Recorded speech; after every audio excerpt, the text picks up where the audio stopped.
Hello students, welcome to our second module of class 8 Civics, Social and Political Life 3, Chapter 9 Public Facilities. In this module, we will discuss about physical and economic infrastructure as well as about the government's role. So let us begin. Healthcare. The progress of a nation depends largely on its citizens. As the saying goes, a healthy mind in a healthy body. Healthcare is very important. However, healthcare has not been given the required importance and priority. It is the responsibility of the state government to plan, implement and monitor schemes with a view to improve public health. Center and the states have also been sponsoring various health programs. However, a lot still needs to be done in this direction as medical care is beyond the means of common people. Next comes education.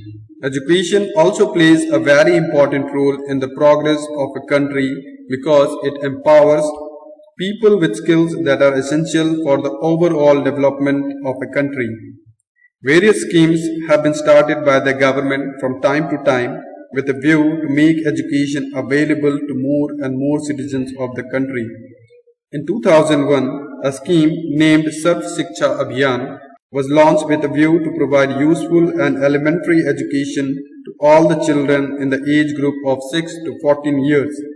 A very important development in this direction is the 86th Amendment Act 2002, which makes elementary education a fundamental right for all children in the age group of 6 to 14 years. Next comes housing. Shelter is one of the basic needs of the people after food and clothing. India being a poor country, there are millions of people who do not have a shelter. Although it is a state subject, various schemes have been started by the central government for providing housing to the weaker sections of the society. The present government has identified housing for all by 2022 as a priority area. Under this scheme, millions of houses are proposed to be constructed for economically weaker sections of the society. Now let us discuss about the physical and economic infrastructure. Electricity, transport and means of communication are the main components of physical infrastructure. Electricity is required for all the day-to-day activities. The government is developing the conventional and non-conventional means of energy for the continuously increasing demand of electricity. Second necessity is transportation, in which railways, water and air transport are included. The government makes effort for the development of all this. India is a poor country in which mostly people are dependent on the means of public transport. Therefore, public transport has been developed for the convenience of the common people. Public bus services are made available by the government. Metro rail service has been started in different cities of the country as a useful alternative.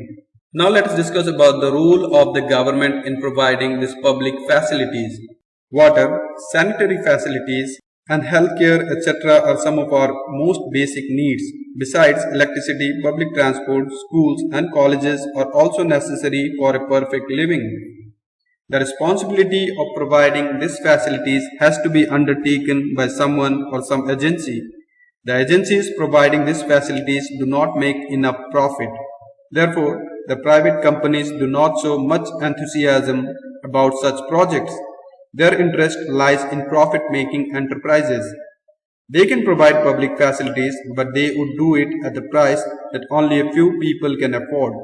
For this reason and because public facilities relate to public's basic needs, the responsibility to provide them must be that of the government. In most of the cases when the government tried to give contracts to private companies to supply water or distribute electricity, the cost of these facilities increased. Since facilities are needed by one and all, therefore it becomes the prime duty of the government to provide them at a price that everyone can afford. Many kinds of taxes are paid by people to the government. The money collected through electricity or water taxes, for example, should be used to provide public facilities. Public facilities relate to our basic needs and the Indian Constitution recognizes the right to water, health, education, etc. as being a part of the right to life. Thus, one of the major roles of the government is to ensure adequate public facilities for everyone. But progress on this front has been far from satisfactory. There is a shortage in supply and there are inequalities in distribution. Compared to the metros and large cities, towns and villages are underprovided. Compared to the wealthy localities, the poor localities are underserviced. Handing over these facilities to private companies may not be the answer. Any solution needs to take account of the important fact that every citizen of the country has a right to these facilities which should be provided to her or him in an equitable manner. So let us summarize what we have learned today.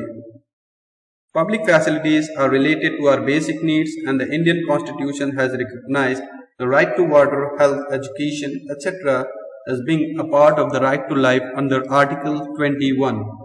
The success of any government is acknowledged through the facilities and basic needs provided to all the individuals. Public facilities finally become the building blocks of the development of a nation. Let us see what you have grasped today. Here are some questions for you. Your question number 1 is, under which article of our Constitution right to water gets recognition? The options are A. Article 20, B. Article 21, C. Article 22 or D. Article 23. And the correct answer is B. Article 21.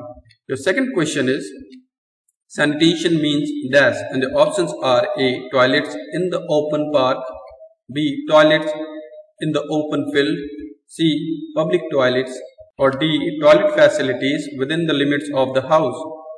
And the correct answer is D. Toilet facilities within the limits of the house.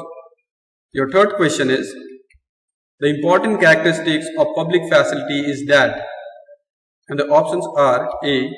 It benefits the privileged sections of the society. Your second option is its benefits can be shared by many people. Your third option is it benefits underprivileged sections of the society. And the fourth option is it has no benefit. And the correct answer is B. Its benefits can be shared by many people. It's practice time now and here is some homework for you.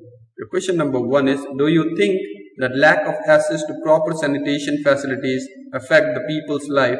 How?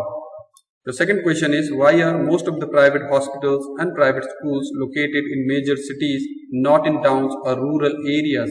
The third question is, do you think the distribution of public facilities in our country is adequate and fair? And the question number 4 is, explain sanitation in brief. In our next module, we will move to our part 3, chapter 9, the making of the national movement. Till then, take care of yourself, stay home, stay safe. Thank you.